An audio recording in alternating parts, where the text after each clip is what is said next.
vidas. Gracias porque hasta el día de hoy has sido bueno, has sido fiel. Nos has ayudado y has estado con nosotros en cada circunstancia adversa. Nos ha librado del lazo del cazador, Señor, y de la peste destructora. Gracias porque habitamos bajo tu abrigo. Gracias por hacernos uno contigo, Jesús. Gracias por hacernos el templo del Espíritu Santo. Gracias por esa maravillosa gracia que has derramado, ese conocimiento pleno de lo que has hecho por nosotros y la obra terminada en la cruz del Calvario. Gracias por cada conocimiento que viene de tu palabra, Señor, por la vida que fue impartida en nuestro corazón a través de ti, Jesús. Gracias porque tú fuiste impartido en cada uno de nosotros y ahora crecemos en el conocimiento de todo lo que tú hiciste por nosotros, en el conocimiento de tu bondad y de tu verdad y de tu fidelidad. Gracias te damos por revelarnos el nuevo pacto, el evangelio de la gracia, por revelarnos quiénes somos, seres tripartitos, espíritu, alma y cuerpo, y poder distinguir qué parte de la palabra nos corresponde ahora en el nuevo pacto. Poder entender, Señor, que nos has hecho perfectos y justos por tu sangre derramada en la cruz del Calvario.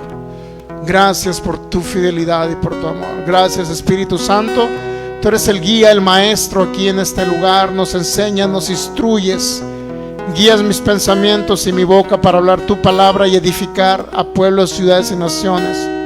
Y a cada persona que nos vaya a ver a través de estos medios, en el nombre de Jesús, dispongo mi corazón y mi vida para que tú la uses.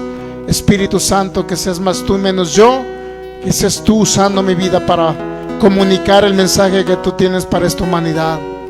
En el nombre de Jesús, declaro que tengo la mente de Cristo para pensar, hablar y actuar como Cristo. En el nombre de Jesús, creemos que somos tu cuerpo maravilloso y glorioso en la tierra y que podemos hacer tus obras y aún mayores. En el nombre de Jesús, todo el honor y la gloria sean para ti, precioso y maravilloso Jesucristo. Amén.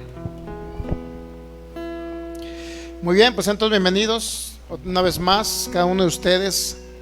Y damos la más cordial bienvenida a cada amigo que nos ve a través de estos medios de comunicación, nuestras páginas de Fe y Poder Guadalajara y Palabra Fe y Gracia Jalisco. Le damos la más cordial bienvenida a cada uno de ustedes que nos ve de los distintos países de Sudamérica, Centroamérica, de los Estados Unidos, Norteamérica, de cualquier continente o país de España y cualquier país de habla hispana donde nos vayan a ver, sea de manera directa o diferida. Le damos la más cordial bienvenida. Cristo les ama, nosotros también. Ok, y vamos a continuar con el tema maravilloso y glorioso que se llama y todo vuestro ser, espíritu, alma y cuerpo. Ok, pues es una sesión un poco larga porque sí hay que analizar más a fondo acerca de lo que realmente somos en Cristo Jesús, dónde nos ha posicionado el Señor, qué es lo que nos ha dado y a la vez qué ha quitado de nosotros.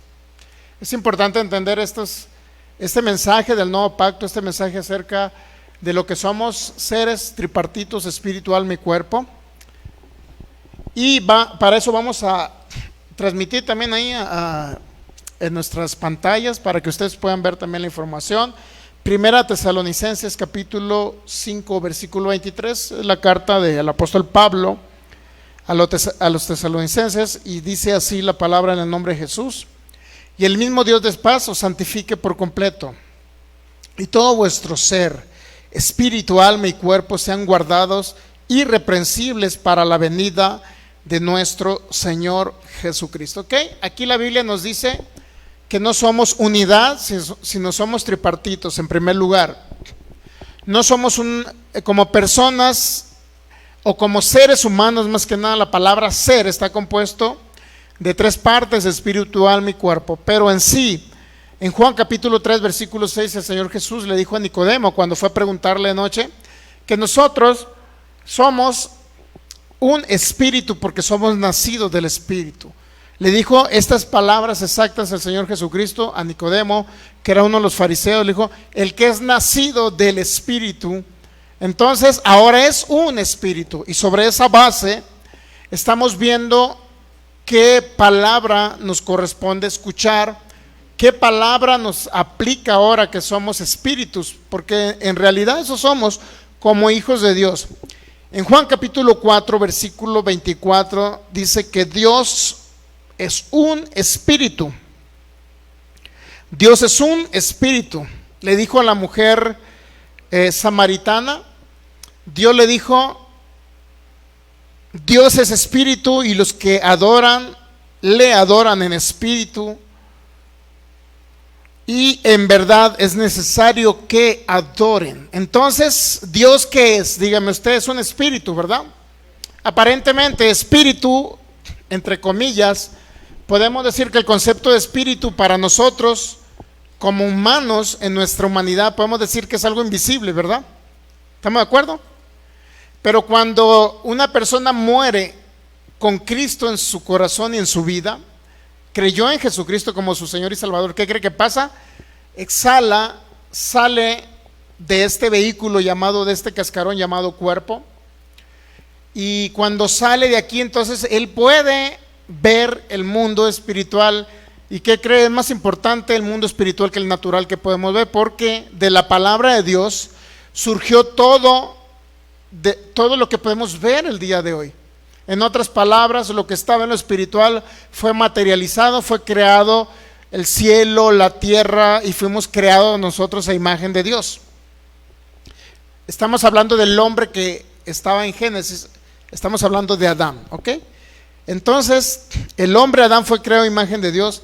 Sin embargo, el hombre pecó y vino algo que se llama naturaleza de pecado.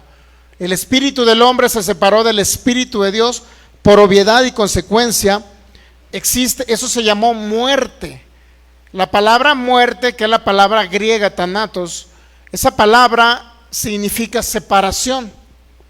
Cuando un ser humano muere aquí en la tierra, la palabra muerte, ¿qué significa en esos términos? Bueno, que se separa el espíritu de él y el alma se separaron del cuerpo. Por eso hay muerte. Muerte no significa dejar de existir, ¿ok? Sino significa, es la palabra griega thanatos, que significa literalmente separación. Ahora, cuando el hombre peca en Adán, pecó en el Génesis, se separó del espíritu de Dios, el espíritu del hombre, y eso se llamó muerte espiritual. El ser humano adquirió naturaleza de pecado, ¿ok? Entonces, nuevamente, cuando venimos y creemos en Jesucristo como nuestro Señor y Salvador, entonces hay algo que se deposita en el interior del ser humano que se llama un espíritu unido al espíritu de Jesucristo, ¿ok? Unido al espíritu de Cristo. Ya no es un espíritu, ahora es un espíritu renacido, un espíritu nuevo, juntamente unido al espíritu de Cristo. Ya no es un espíritu independiente. Si usted verifica primera carta a los Corintios capítulo 6 versículo 17, dice la palabra que el que se une al Señor, hablando de Jesucristo, el que se une a Cristo se vuelve un espíritu con él. Es decir, ya no son dos espíritus, ahora es el espíritu humano unido al espíritu de Cristo. Por eso dice, ya no vivo yo, dice el apóstol Pablo, sino es Cristo el que vive en mí, ¿ok? Entonces hasta ahí estamos perfectos. En ese sentido, el espíritu es perfecto. Usted es un espíritu y como un espíritu usted es perfecto. Usted tiene la naturaleza divina ahí en lo que usted es espíritu. Ahí tiene la naturaleza de Dios. Ahí es templo del Espíritu Santo. Ahí está unido a Jesucristo. Ese espíritu es totalmente salvo, libre de pecado. Ese espíritu ya no es pecador porque se le quitó la naturaleza de pecado. Entonces, en otras palabras, yo le puedo decir a usted que es un espíritu, usted ya no es pecador. Lo que es pecador ahora son las otras dos partes de usted. Ya no es el espíritu que es usted, sino ahora es el alma. El alma está compuesta principalmente por la mente, por las emociones, por la conciencia, y podemos incluirle los sentidos naturales, ¿ok? De eso se compone el alma, las emociones, todo lo que es la parte mental. Sin embargo, pues la parte del cuerpo no es necesario que yo se los diga porque usted ya lo identifica claramente, ¿ok? Entonces no hay ningún problema. Entonces las otras dos partes, cuando operan en los sentidos naturales, el apóstol Pablo le llamó la parte carnal del ser humano, ¿ok? Pablo dice más, en una parte en Romanos capítulo 7, Pablo dice, porque en 7:14, Romanos 7:14, porque sabemos que la ley es espiritual, dice Pablo, mas yo soy carnal, vendido al pecado. Entonces Pablo ahí no estaba diciendo que él, que era un espíritu renacido en Cristo Jesús, no está diciendo que él era el pecador o él era el carnal vendido al pecado. No, había 2/3 partes del apóstol Pablo a lo que le llamó soy carnal vendido al pecado. ¿Qué cree? Es la mente no renovada, los pensamientos, todo lo que es la mente, las emociones, la conciencia, el libre albedrío, la libre manera de pensar. Todo eso Pablo le llamó carnal. ¿Por qué le llamó carnal? Eso incluyendo con los sentidos naturales, el olfato, el gusto, la vista, el oído, el tacto. Todo eso Pablo le llamó la parte carnal cuando esa parte natural no está sujeta a lo espiritual, ¿me entiende? O sea, cuando no está sometida a lo espiritual, es decir, la palabra de Dios o el Espíritu Santo, cuando no está sometida al Espíritu Santo, a la guianza del Espíritu Santo, entonces Pablo le llamó la parte carnal vendida al pecado. ¿Sí me explico? Ok. Entonces, para avanzar un poquito más, el alma no es mala, el alma es buena. El problema es que el alma depende de lo que la estemos nutriendo. Como son los pensamientos, el alma son los pensamientos. Cualquier cosa que usted piensa y que después se vuelve una emoción, por decirlo así, todo lo que usted piensa y después se vuelve emocional, todo ello puede estar influenciado por muchos factores, principalmente por el oído puede entrar mucha información. ¿Sabía que por el oído usted puede entrar la información a su alma, a su mente? Y en base a lo que usted, ese pensamiento que se le metió en su mente, usted puede llegar a caer en una depresión. ¿Sabía? Por ejemplo, ahorita dicen o hablan de una crisis, ¿no? Hablan. Yo no le tengo miedo a la crisis porque a mí no me afecta. Usted debería estar igual.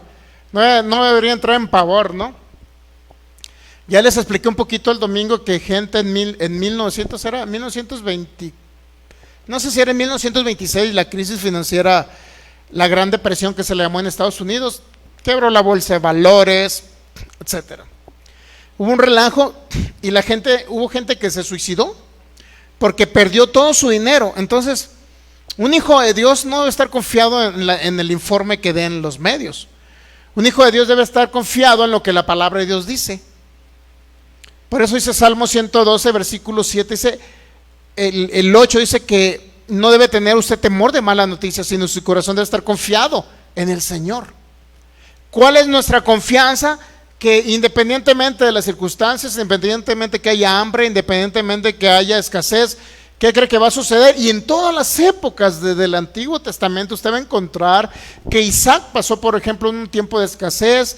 Bueno, no él, sino la época y las demás personas que vivieron en esa época. Abraham pasó un tiempo de escasez. ¿Y qué cree que pasó? Fue cuando ellos fueron y recibieron más dinero. Abraham fue riquísimo en Génesis 13, Isaac fue riquísimo en Génesis 26 y era un tiempo de escasez. Entonces, ahora que tenemos a Cristo en nuestro corazón, ¿qué cree? Tenemos que llevar nuestro pensamiento cautivo a la obediencia a Cristo para poder controlar esta mente. Dice la segunda carta a los Corintios, dice en el 10, por favor, mire lo que usted tiene que pensar. Ok, entonces mire, por los sentidos naturales entra información, por ejemplo por sus oídos, puede entrar información por sus ojos que puede afectar su mente. ¿Sí sabía o no sabía? Hay personas que están traumados ahorita por algo que les dijeron en sus escuelas, por bullying. Estás feo, no sé qué le hayan dicho a las personas en las escuelas, ¿no? Pero eso creó un trauma psicológico. Cuando no están cimentados y entienden quiénes son en Cristo Jesús, crea lo que van a tener traumas psicológicos por lo que la gente dice, porque a alguien le dijo algo y esa información entró por sus sentidos naturales, es decir, el oído. Por la vista pueden entrar bastante información a su mente. ¿Qué pasa cuando en alguna circunstancia, a lo mejor no sé si usted lo pasó o no, pero qué pasa cuando usted abrió el refrigerador Cuando a lo mejor a alguien le bajaron el salario, no sé si sea aquí en los que estamos reunidos o a los que nos van a ver por internet, puede ser un caso, no le bajaron el salario, abrió su refrigerador y a lo mejor despertó una mañana en que no tenían que comer. Abrió el refrigerador y su vista natural pudo ver exactamente que no había absolutamente nada en su refrigerador y no tenía que darle de comer a sus hijos. Y en su trabajo le disminuyó el salario, póngase a pensar, no le alcanzaba para su quincena. Póngase a pensar, por sus ojos entró información a su mente. Y su mente procesó la información y a lo mejor salió por su boca, ¿sabes qué? No vamos a poder. No vamos a poder salir adelante con el sueldo que yo tengo. O sea, a la hora de la hora hablamos lo incorrecto porque por nuestra vista entró una información en nuestra mente y nuestra mente la procesó y la llevó al corazón y la abundancia del corazón habló la boca. ¿Sí me entiende? Esa información que entró no era una información buena, pero entró por sus ojos o pudo haber entrado por sus oídos, que son los sentidos naturales donde también llega información a la mente. Por eso esta mente tiene que ver con nuestros ojos la palabra de Dios. ¿Qué es lo que dice la palabra de Dios en el tiempo de escasez? Léase Génesis 26. Usted va a encontrar cuando tenga oportunidad. Mire, Génesis 26 rapidito, antes de irnos a 2 Corintios 10:4. Estamos hablando en el antiguo pacto, ni siquiera había venido Cristo y estos hombres, basándose y guiándose obviamente por el Espíritu de Dios, Dios les hablaba. Mire, fíjese, Génesis 26:1. Después hubo hambre en la tierra, además de la primera hambre que hubo en los días de Abraham. Recuerda, está recordando el autor de Génesis que ya había sucedido en la historia que había una cuestión de hambruna, de escasez, de crisis. ¿Ok? Entonces dice, y se fue Isaac a Abimelech, o sea, a una tierra de los filisteos, en Gerar, y se le apareció Dios. Imagínese, usted cree, él era muerto espiritual, no tenía a Cristo en su corazón, no era templo del Espíritu Santo como nosotros somos ahora. ¿Quién está en mejor posición, Isaac o nosotros? Póngase a pensar, a mí no se me tiene que aparecer Dios, yo ya lo tengo en mi corazón. Entonces, ¿por qué tenemos que entrar en pánico, en depresión o en opresión? Porque viene una crisis. Póngase a pensar, ¿por qué tenemos que entrar en eso? Entonces dice, se le apareció Dios y le dijo, no desciendas a Egipto, habita en la tierra que yo te diré. Dios le da instrucciones, así como nosotros, dice Romanos 8:14, que los que son hijos de Dios son guiados por el Espíritu de Dios. ¿Cuánto más nosotros que le podemos preguntar, no un Dios que está en los cielos, sino un Dios que está habitando en nosotros? Entonces, ¿por qué entramos a veces por qué hermanos o cristianos evangélicos, por qué entran en depresión? ¿Por qué están oprimidos? Si el Dios que le habló a Isaac es un Dios que habita en nosotros, que usted le puede preguntar lo que usted quiera. Señor, guíame en este día, ¿qué voy a hacer? El Señor lo va a guiar a lo que usted tiene que hacer. No debe haber ni un problema, ni llegar al grado de entrar en depresión. Pero ¿por qué entra la gente en depresión, en opresión, oprimidos y así? Porque cuando se dan cuenta, por ejemplo, ¿qué pasó cuando dijeron que se iba a acabar el papel de baño? Porque a través del papel de baño era la única forma en que se quitaban los virus después de ir al baño, algo así, ¿no? ¿Sí recuerda esa parte? O para limpiarse las manos después de enjuagárselas con cloro, ¿no? Algo, eso no recuerdo qué era, ¿no? ¿Sí recuerda esa parte que andaba la gente despavorida en los supermercados, corriendo porque querían acaparar el máximo papel que se podía? ¿Qué pasa? Y si sale y dicen, ya llegó la solución, sin necesidad de que se inyecten la vacuna, llegó la solución para el coronavirus. Y está en fulana parte, hay un laboratorio donde nada más te tomas 2 gotitas y listo. ¿Qué pasaría? O sea, y gratis. Y llegó ya la cura para el cáncer. ¿Qué pasaría con la gente que tiene cáncer? Si va a abarrotar en un solo lugar. Entonces la gente entra en pánico porque su mente le registra que tiene que adquirir ese producto, porque si no se va a morir. Y así sucesivamente. ¿Qué sucede? No sé si aquí Pero ¿qué pasa allá en Sinaloa, por ejemplo, cuando llegan los ciclones que le llamamos nosotros, que son tempestades demasiado fuertes, con vientos demasiado fuertes, llegan cada año allá? ¿Qué es lo que dicen? Viene un ciclón y está en Los Cabos, por ejemplo. ¿Qué hace le voy a decir lo que hace la gente allá. Empieza principalmente a ir a comprar velas, compra muchísima harina, bueno, obviamente para hacer panqueques, tomar café, todo lo demás. Por ese lado está bien, ¿no? Y luego compra arroz, compra frijol, muchísimas tortillas, agua, es importante, porque ya ha habido casos allá donde hace como 30 años hubo un mentado ciclón,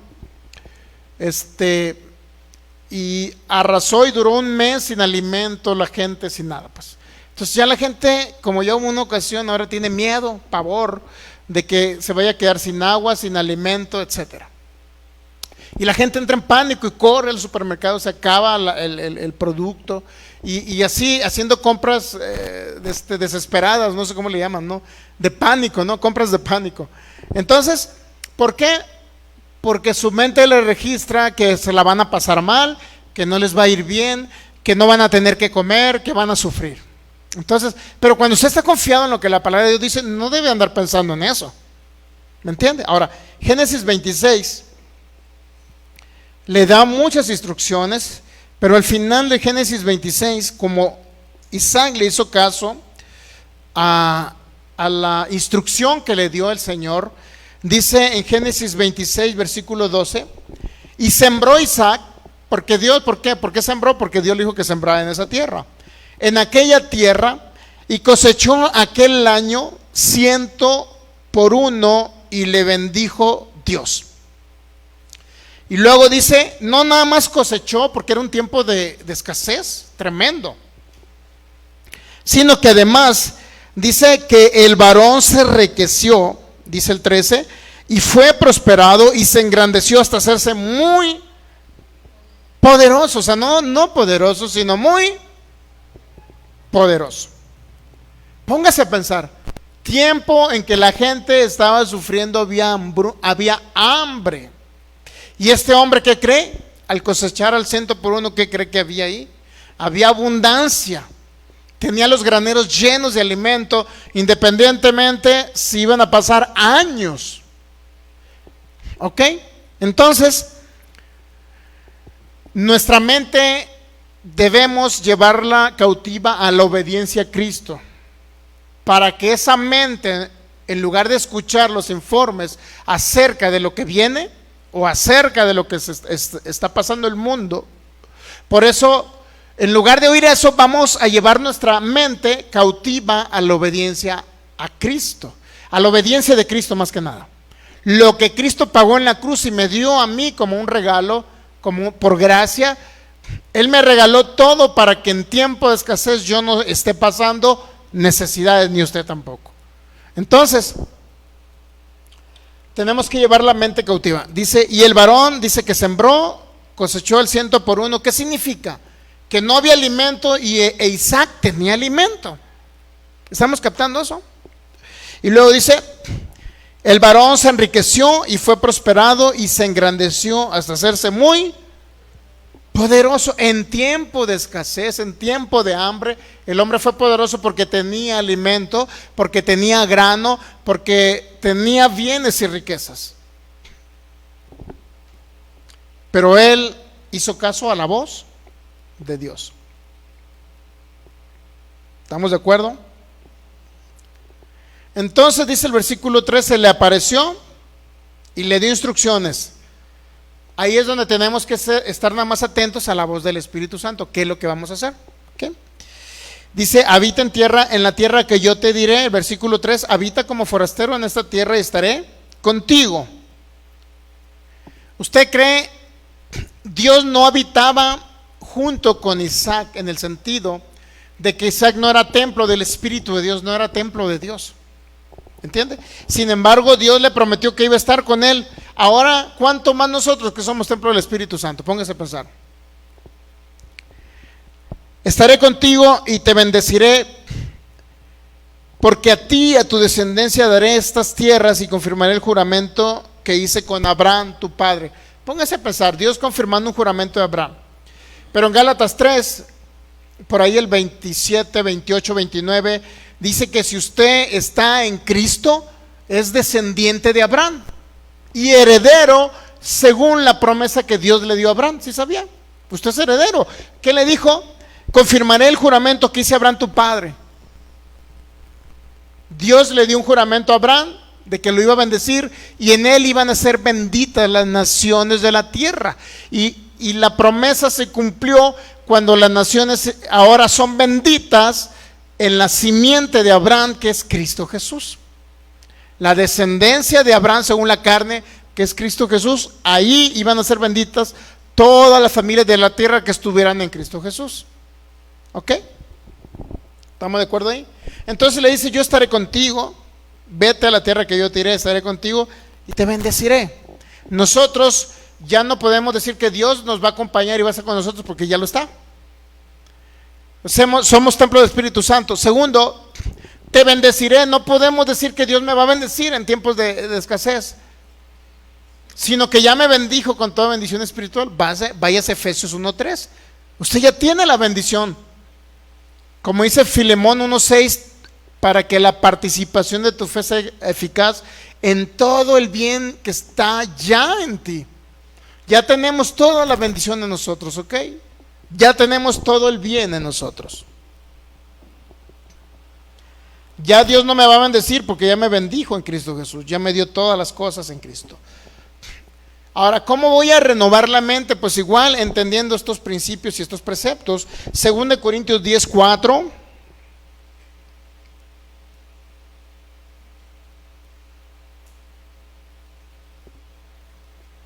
¿Qué dice?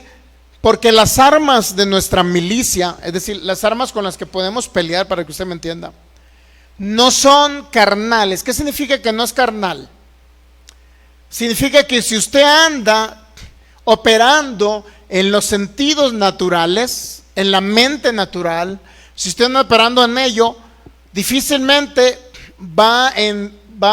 ¿cómo le puedo decir? Va a poder manifestarse lo que Cristo ya pagó en la cruz del Calvario. Esa es nuestra batalla.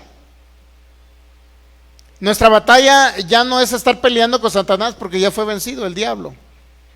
Nuestra batalla es mental, literalmente es mental. Si usted renueva su mente, Satanás no va a detener la manifestación de la bendición que Cristo ya pagó por usted y que ya le dio. Porque las armas de nuestra milicia no son carnales, es decir, usted no va a poder pelear esa batalla de la mente estando operando en los sentidos naturales, en lo que ve, en lo que oye, en lo que siente. ¿Me entiende? Difícilmente no se va a poder.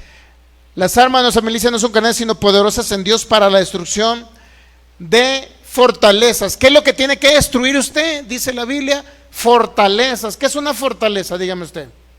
Es como un castillo. En la época antigua es como un castillo impenetrable. Construían los castillos, sí sabe, con bardas altísimas para que no pudieran escalar los enemigos. Antes de los castillos hacían alrededor, en muchos de los casos, canales con agua para que no pudieran cruzar en sus caballos y en sus carros. Entonces había un lapso ahí donde inclusive creo que en muchos de los casos hasta ponían no sé qué tipo de aceite y encendían hasta el agua que estaba alrededor del castillo para que no entrara. Es decir, esa es una fortaleza, que es algo impenetrable. ¿Ok? Entonces, ¿tiene que derribar usted qué? Dice, nuestras armas no son, dice, porque las armas de nuestra milicia no son carnales, sino poderosas en Dios para destruir fortalezas. Esas son las armas que tenemos nosotros para destruir fortalezas. Pero el problema, ¿cuál es la fortaleza que tenemos? ¿Cuál es la fortaleza? ¿Que Satanás me está obstaculizando la bendición? No. ¿Que Satanás me está quitando mis bienes? No. ¿Que Satanás me está quitando mi salud? No. No es la fortaleza con la que yo tengo que pelear, es decir, no es Satanás con el que yo tengo que pelear, sino aquí dice, aquí viene la fortaleza. Mire, la manera que usted derriba una fortaleza es derribando argumentos. Derribando argumentos y toda altivez que se levanta contra el conocimiento de Dios. ¿Cómo derriba un argumento? 2 Corintios 10:5, derribando, ¿qué dice? Argumentos. ¿Cómo podemos darle otra interpretación a este texto bíblico? La Biblia en lenguaje sencillo dice, y el orgullo de quienes quieren impedir que todos conozcan a Dios.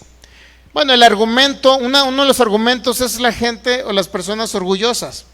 ¿Ok? Eso puede ser un argumento. Voy a ver si le puedo dar un poco más de traducciones al respecto.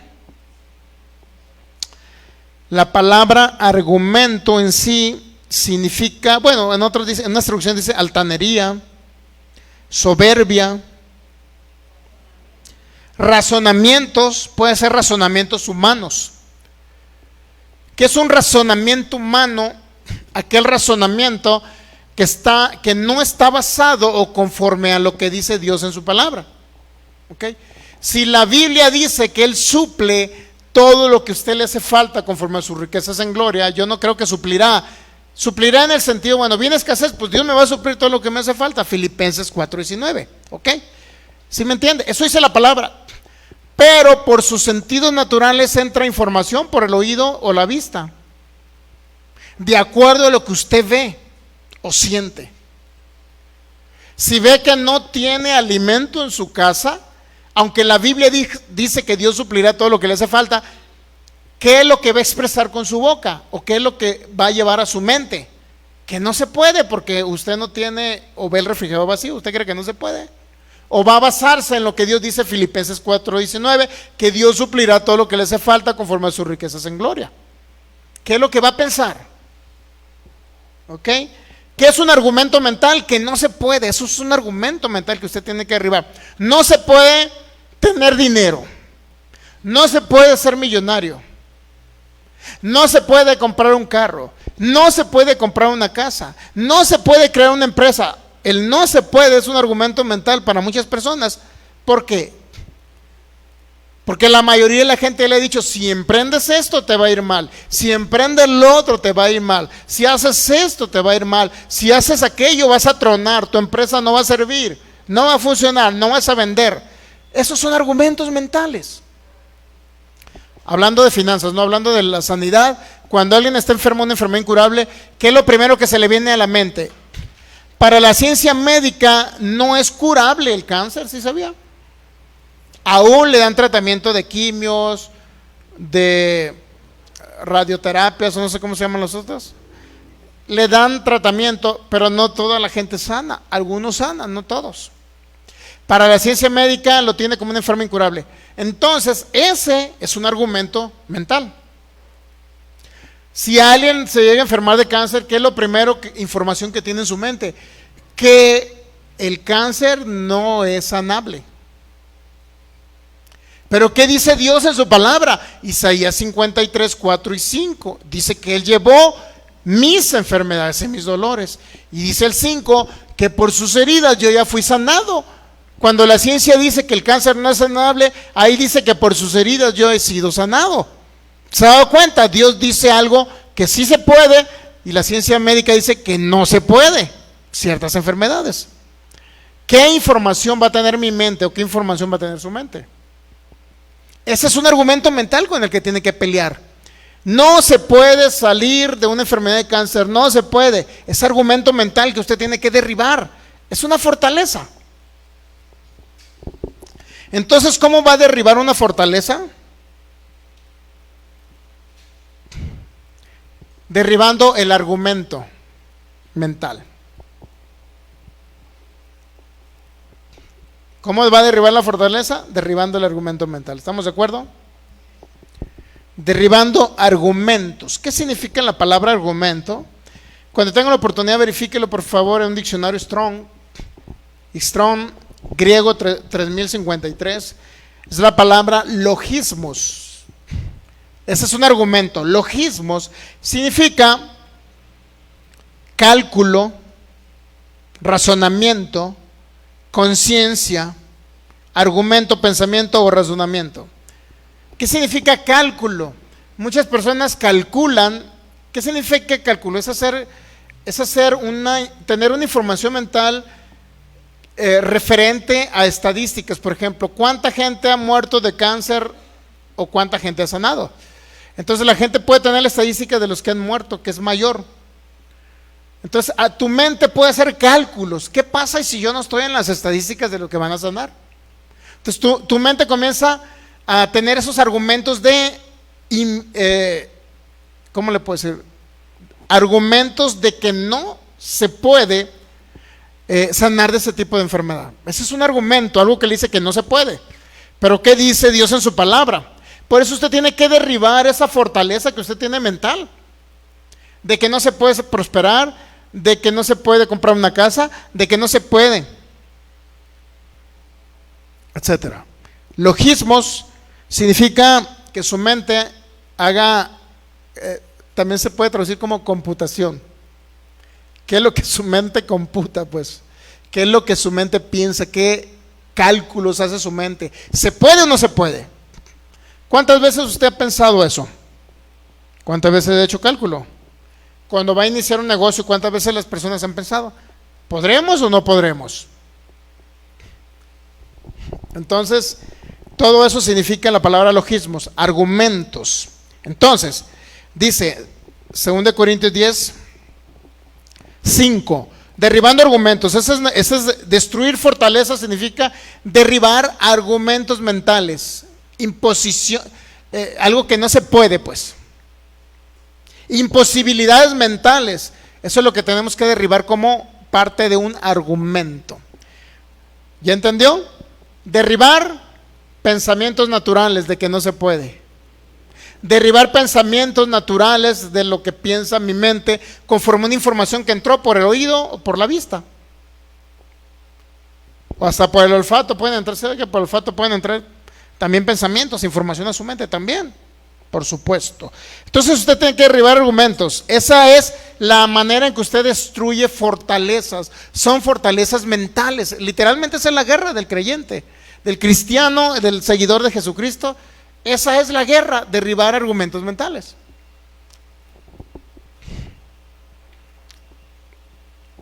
Argumentos mentales y toda altivez que se levanta contra el conocimiento de Dios. Literalmente tiene que ser humilde en escuchar, recibir lo que Dios dice en su palabra, ¿ok? Toda altivez que se levanta contra ¿qué? Todo argumento que se levanta contra lo que Dios dice en su palabra, contra el conocimiento de lo que Dios dice. Eso es lo que tenemos que hacer. Y llevando cautivo, fíjese la instrucción del Espíritu Santo, lleve cautivo este pensamiento a la obediencia, dice esta Biblia, a Cristo, pero la correcta traducción es la obediencia de Cristo en la cruz. ¿Fue obediente Cristo en la cruz que llevó sus enfermedades? ¿Sí o no? ¿Fue obediente Cristo en la cruz que llevó sus pecados? ¿Sí o no? ¿Fue obediente Cristo en la cruz que le quitó el pecado y Él lo cargó por usted? ¿Sí o no? ¿Fue obediente Cristo en la cruz que Él llevó y a Él se le cargó la maldición de la pobreza de usted? ¿Fue obediente Cristo? Si Él fue obediente, entonces tiene que llevar ese pensamiento cautivo a lo que Cristo, a la obediencia de lo que Cristo realizó en la cruz del Calvario. Entonces, si alguien está con una enfermedad incurable, ¿cuál es la fortaleza? La ciencia dice no se puede. ¿Qué fortaleza mental voy a tener yo de que no se puede? O llevar mi pensamiento cautivo a lo que Cristo llevó en la cruz. Él llevó mis enfermedades y mis dolores. Y dice la palabra que por las heridas que le hicieron a Él, yo fui sanado hace 2000 años. Eso para mí es la base bíblica, el fundamento en lo que tiene que estar basada la renovación de mi mente. Pero si no la renuevo con lo que Dios dice en su palabra, me voy a creer el argumento mental de que me tengo que morir de esa enfermedad. O la persona se tiene que morir de esa enfermedad. ¿Se ha dado cuenta de la importancia de renovar esta mente? De creer lo que Dios dice en su palabra.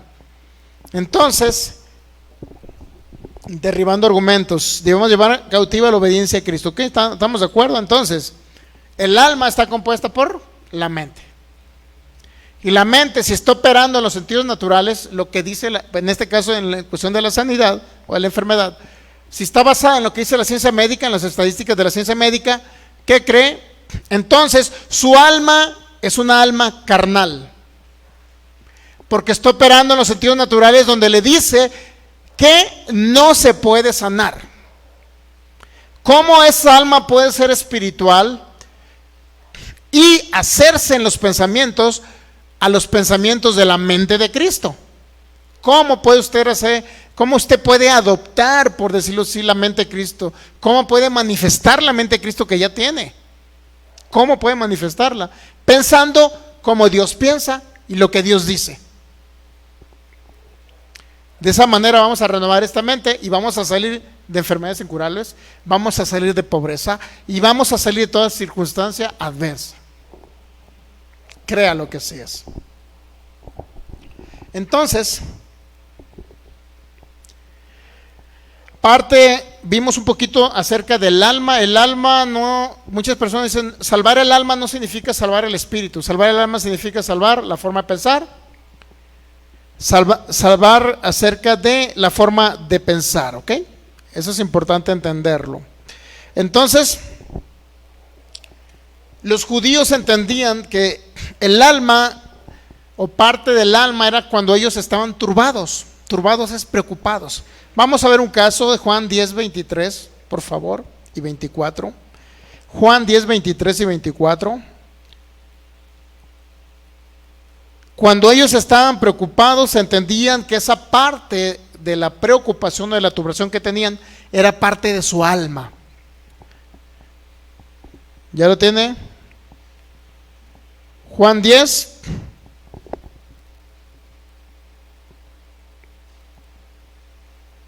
Y Jesús andaba en el templo por el pórtico de Salomón, y le rodearon los judíos y le dijeron: ¿hasta cuándo nos turbarás el alma?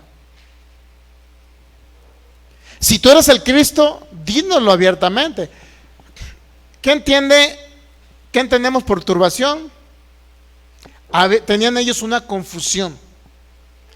Y la confusión ellos le atribuyeron que era un problema no espiritual, sino un problema mental, un problema del alma. Por eso le llamaron: ¿hasta cuándo turbarás el alma?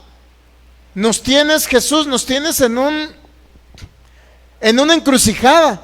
Ya no sabemos si eres el Cristo, ya no sabemos si eres Dios que se manifestó en carne. Dinos quién eres. ¿Se dado cuenta? Y ellos sentían en ese momento, decían que estaba turbada su alma, es decir, estaban turbados sus pensamientos y sus emociones. ¿Captamos? Eso es el alma. El ser humano sin Cristo en su vida y en su corazón, no nacido de nuevo, está operando solamente en una de las mentes. Los que estamos en Cristo tenemos dos mentes. El que no tiene a Cristo en su vida, en su corazón, o no ha renacido, no ha nacido de nuevo, está operando y solamente tiene una sola mente. Si usted debemos de entender esto, ¿ok? 1 Corintios 2:13 nos habla de vamos a ver primero la primer mente, ¿no? La mente en la cual tenemos todos, incluyendo la persona que no conoce ni cree en Jesucristo. La mente carnal de Romanos 8:5. Esa es la mente que todo ser humano tiene y la cual los hijos de Dios estamos renovando cada día, conforme oímos la palabra. Romanos 8:5, ¿ya? Porque los que son de la carne, dice el apóstol Pablo, piensan en las cosas ¿se da cuenta? La carne, claramente el apóstol Pablo la identificó o la correlacionó con pensamientos de la carne. ¿Ok? Entonces, el que anda en la carne piensa en las cosas de la carne. ¿Qué son las cosas de la carne? Son lo que yo puedo percibir con mis sentidos naturales, lo que veo, lo que oigo, a lo mejor hasta lo que huelo, lo que toco, etcétera. ¿Ya? ¿Qué dice Pablo? Los que son de la carne piensan en las cosas de la carne, pero los que son del Espíritu, ¿en qué piensan? En las cosas espirituales, las que vienen del Espíritu de Dios, ¿ok? Entonces, uno que es carnal, según lo que dice en Romanos 8:5, es el que es carnal, para que usted me entienda, que es cristiano, hijo de Dios. Aquel hijo de Dios que es carnal no es aquel que está pecando, cometiendo pecados. Según el apóstol Pablo habló, era aquel, bueno, también incluye, ¿no? Pero ya esa es una consecuencia de andar en la carne. Andar en la carne no significa andar pecando. El que anda pecando es una consecuencia de andar en la carne. Andar en la carne no significa andar pecando, pero pecar significa, es una consecuencia de andar en la carne. Andar en la carne, ¿qué significa? Andar pensando en las cosas de la carne. ¿Qué puedo pensar yo conforme a la carne? Bueno, la información que me entra por mis sentidos naturales, como le expliqué ahorita. ¿Qué información estamos oyendo que nos está preocupando? Si usted está preocupado, lo primero que tiene que hacer es analizar lo que está escuchando. Porque como hijos de Dios debemos andar siempre confiados en el Señor, sin temor. Salmo 103:7. ¿Okay? Luego dice Romanos 8:6. Porque el ocuparse de la carne, ¿qué significa ocuparse de la carne? Ocuparse de andar usted operando en los 5 sentidos naturales. ¿Qué significa ocuparse de la carne? Andar escuchando lo que dicen otras personas que es contrario a la palabra de Dios. Cuando alguien está, y este caso lo he dado y cada rato lo digo, de que cuando oramos por una persona que está enferma de cáncer y le dijimos que no escuchara lo que hablaban de esa enfermedad, lo que las estadísticas decían, cómo venía y cómo se originó esa enfermedad, etcétera. Y la persona, una vez que oramos por ella que tenía cáncer, ¿qué cree que sucedió? Literalmente empezó a llenar su Facebook de toda la información que se refería a que cómo se curaba esa enfermedad, de dónde venía, cómo las células eran impactadas, cómo se empezaban a deformar las células. Dios mío, llenó todo su Facebook del origen y las consecuencias de esa enfermedad, en lugar de nutrirse de lo que Dios dice en su palabra. ¿Y qué cree? Meses después se murió. Por eso dice, el ocuparse de la muerte, dice el apóstol Pablo, ¿qué es? El ocuparse de la carne, perdón. Es muerte. ¿De qué va a nutrir sus pensamientos? De que no se puede, de que no tengo, de que van a cerrar la empresa, de que me van a correr el trabajo. ¿De qué nutrimos nuestros pensamientos? Si usted nutre sus pensamientos de lo que dicen las estadísticas de cuántos hombres o mujeres mueren por cierta enfermedad, si usted nutre su mente de las estadísticas de cuántas personas, de cuánta delincuencia hay, de cuántos se están robando en la calle, Dios mío, va a salir de aquí, mi hermano, y va a salir corriendo pensando que lo van a querer asaltar. ¿Qué pasa? Le dicen, aquí en la cuadra están asaltando todos los días a las 8 o 9 de la noche. ¿Qué pensaría usted? ¿Cómo saldría? Sí, están asaltando y nadie se da cuenta cuando la persona está escondida detrás de un carro. ¿Qué haría usted? ¿Cómo saldría? ¿Volteando para todos lados? ¿O qué haría? ¿O su corazón estaría firme, confiado en el Señor? Ese es el detalle. Y cuanto más bombardea su mente de información que no le conviene, de las estadísticas de enfermedades, de delincuencia, de crisis, etcétera, cuando usted bombardea su mente, ¿qué cree que sucede? Eso es ocuparse de la carne. Eso es ocuparse de la carne. De todo lo que usted ve en Facebook. Eso es ocuparse de la carne. Si usted se ocupa de la carne, es decir, no de lo que Dios dice en su palabra, y casi no escucha para la palabra de Dios, ¿qué cree que va a pasar? Porque el ocuparse de la carne es muerte. Digo, no estoy hablando de muerte física, puede ser muerte financiera. No le va a funcionar nada en lo financiero. Si oye de que no se puede, de que no tengo, de que el país está complicado, de que los políticos están robando el dinero, de que el presidente no da subsidios, de que, Dios mío, si usted se ocupa de la carne en ese sentido, va a venir muerte en sus finanzas, en sus negocios, en su trabajo. Así de sencillo. El ocuparse de la carne, dice Pablo, es muerte. ¿Ya? Pero el ocuparse del Espíritu, ¿qué pasa cuando usted se ocupa de la información que le da el Espíritu Santo? ¿Qué pasa? Es vida. ¿Y qué más? Léalo, dígalo, expréselo, véalo con sus ojos tapatíos. ¿Es qué? Paz. Paz. Lo contrario a turbulencia, lo contrario a preocupación. Entonces, el ocuparse de una cosa o la otra va a depender de cada uno de ustedes. ¿Okay? Ahí es donde empezamos a renovar la mente. Y ya, Romanos 8:6, porque el ocuparse de la carne es muerte, pero ocuparse de Cristo es vida. Luego dice Romanos 8:7, por cuanto los designios de la carne, esa palabra designios, ¿qué cree que es? Pensamientos. Por cuanto los designios de la carne son enemistad contra Dios, porque no se sujetan a la ley de Dios. ¿Y qué creen que pasa? Imposible que usted pueda sujetar su mente a lo que Dios dice cuando escucha lo que dice los noticieros, las noticias en el YouTube, en el Facebook. Imposible. La Biblia del lenguaje sencillo, Romanos 8:5, dice: los que viven sin controlar sus malos deseos, la carne lo mencionó como malos deseos, solo piensan en hacer lo malo, pero los que viven obedeciendo al Espíritu Santo solo piensan en hacer lo que desea el Espíritu.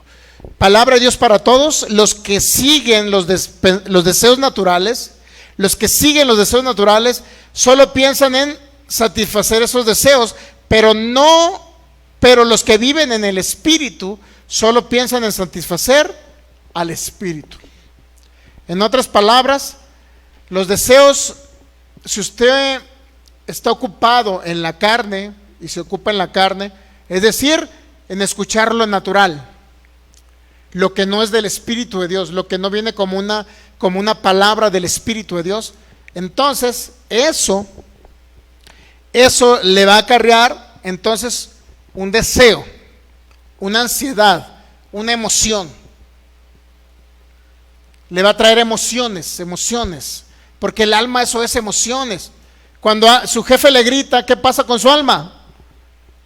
Se entristece, ¿no? Cuando el esposo le grita, o al revés, la esposa al esposo y lo trata mal, ¿qué pasa? ¿Se entristece o se molesta? ¿Qué pasa cuando las cosas no están saliendo bien como usted las previó?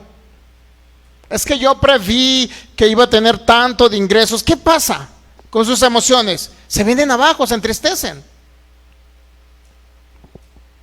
Por eso debemos de tener nuestras emociones y nuestra mente como la mente de Cristo. Entonces los designios de la carne se refiere a pensar y operar en lo natural, en lo que sentimos, en lo que oímos, lo que vemos. Y en eso que oímos y vemos, si estamos operando en ello, si le metemos tanta información de lo que vemos y oímos en lo natural, en las noticias, en la información de estadísticas, en medios de comunicación, si eso es lo que le metemos nosotros a la mente, entonces vamos a operar en lo natural. En otras palabras, vamos a ser seres carnales, porque las 2/3 partes, que es el alma y el cuerpo, los sentidos naturales, la carne, van a estar operando en los sentidos naturales. Entonces sí va a ser la carne operando. Pero si mi alma la nutro la palabra de Dios, entonces ya no voy a ser un ser carnal. De antemano somos seres espirituales, ¿sí sabía? Porque somos espíritus. Pero podemos ser espíritus renacidos, espirituales, pero estar operando en la carne, en los sentidos naturales. Lo que oímos, lo que percibimos, lo que vemos, lo que tocamos. ¿Qué pasa cuando usted, digo, lo tocamos, me acordé ahorita, ¿no? ¿Qué pasa si usted toca una faja de billetes así de puros de a 1000 y luego le hace así como un acordeón? ¿Cómo se siente su alma? Emocionado porque trae muchos billetes, ¿no? Pero ¿qué pasa cuando se saca su billetera y dice, Dios mío, el último de a 20? Su alma viene para abajo. Porque por lo que toca, usted trae un pensamiento de que no se va a poder y a la vez trae emociones encontradas, emociones malas, de tristeza, depresión, oprimidos. Pero para eso necesita irse al documento que le dejó Cristo, que es la palabra del nuevo pacto. Si usted se va a la palabra del nuevo pacto y dice, es que aquí dice Filipenses 4:19, que independientemente de lo que yo toque, y 2 Corintios capítulo 5 dice que no andamos por vista, sino por fe. Y dice tu palabra, Filipenses 4:19, que tú suplirás todo lo que me hace falta conforme a tus riquezas en gloria. ¿Qué pasa si usted nutre su mente de esa información? Que Dios siempre le va a suplir, independientemente de las circunstancias, independientemente si son malas, desastrosas, peores. ¿Qué cree? Dios siempre le va a suplir todo lo que a usted le hace falta conforme a sus riquezas en gloria. Y eso se lo lleva a su mente, eso lo cree en su corazón, eso lo habla por su boca y eso va a suceder. Así de sencillo. Póngase de pie y ya cerramos esta enseñanza, ¿ok? Es importante entender, ahorita hablamos de la mente, de los designios de la carne, que es una mente que tenemos, pero dice la Biblia que usted tiene la mente de Cristo, 1 Corintios 2:16. Usted tiene la mente de Cristo si recibió a Cristo en su vida, en su corazón, si nació de nuevo y entiende que está unido al Espíritu de Cristo. Si usted nació de nuevo y entiende todo eso, entonces ya no tiene y opera ya no tiene nada más los designios de la carne, los pensamientos carnales, que es la mente natural, sino usted tiene también la mente de Cristo. Es importante operar en la segunda mente. Tenemos dos, pero la primera mente, la carnal, la de la carne, la natural, tenemos que renovarla para pensar con la mente que ya tenemos, que es la mente de Cristo. ¿Ok? Vamos a darle gracias a Dios. Padre, te damos gracias en esta maravillosa noche. Gracias por tu palabra. Hemos decidido, Señor, nutrirnos de este mensaje que viene en esta palabra del nuevo pacto y llevar todo pensamiento cautivo a la obediencia tuya en la cruz. Creemos que independientemente de las circunstancias adversas, situaciones complicadas, momentos no gratos que hayamos pasado o independientemente que vengan, Señor, sabemos que estamos fundamentados en la roca, que eres tú y tu palabra, Señor. En el nombre de Jesús no estamos fundamentados en la arena, no estamos fundamentados en algo inestable, sino en tu palabra, Señor. En el nombre de Jesús creemos que aunque haya una información que estén dando a través de medios de comunicación acerca de enfermedades o acerca de economía o acerca de cualquier circunstancia o situación, creemos que somos más que vencedores en Cristo Jesús. Y creemos que independientemente de todo lo que esté sucediendo a nuestro alrededor, como dice tu palabra en Salmo 91, caerán a mi lado 1000, 10,000 a mi diestra, mas a mí no me llegará. Yo lo creo en el nombre de Jesús. Creo en el nombre de Jesús que cada promesa en tu palabra es una realidad en Cristo Jesús. Porque si llevo mi pensamiento cautivo a lo que tú conquistaste en la cruz, ahí ya me redimiste toda maldición del pecado, de toda enfermedad. Yo fui sanado en la cruz del Calvario. Ahí tú cargaste mi pobreza. Por eso me hiciste rico y esa fue tu gracia, Señor Jesús, que por amor a mí te hiciste pobre para que yo fuese rico. Y yo lo creo, lo recibo en el nombre de Jesús y renuevo mi mente con pensamientos de tu palabra, con pensamientos de fe, con expresiones de lo que tú dices en tu palabra, salen de mi corazón y son expresados por mi boca en el nombre de Jesús, y con ello renuevo mi mente en el nombre de Jesús natural, para asemejarla a la mente que ya tengo, que es la mente de Cristo, y poder expresar la mente de Cristo a través de tu palabra, en el nombre de Jesús. Amén. Denle un fuerte aplauso a Jesucristo. Gracias, Señor, por tu palabra, porque tu palabra es verdad. Gracias, nos despedimos de nuestros amigos que nos ven por internet. Haga una simple oración para recibir a Cristo Jesús. Dígale: Señor Jesús, te recibo en mi corazón, en mi vida. Creo que eres mi Señor y mi único Salvador. Me entrego a ti, Señor. En el nombre de Jesús me entrego a ti en espíritu, alma y cuerpo, para que tú ahora guíes mi vida, para que seas el Señor de mi vida. Creo que eres mi Dios y mi único suficiente Salvador. En el nombre de Jesús, amén. Sean sanos, sean libres. Quite toda estructura mental de que no se puede sanar de enfermedades. Ahora reciba el poder del Espíritu Santo y declaramos una palabra de sanidad sobre esos cuerpos. Órganos son restaurados en el nombre de Jesús. Órganos son reconstruidos por la unción, el poder y los dones del Espíritu Santo en operación a través de estos medios, en el nombre de Jesús. Amén. Bendecidos, gracia y paz a cada uno de ustedes en el nombre de Jesús.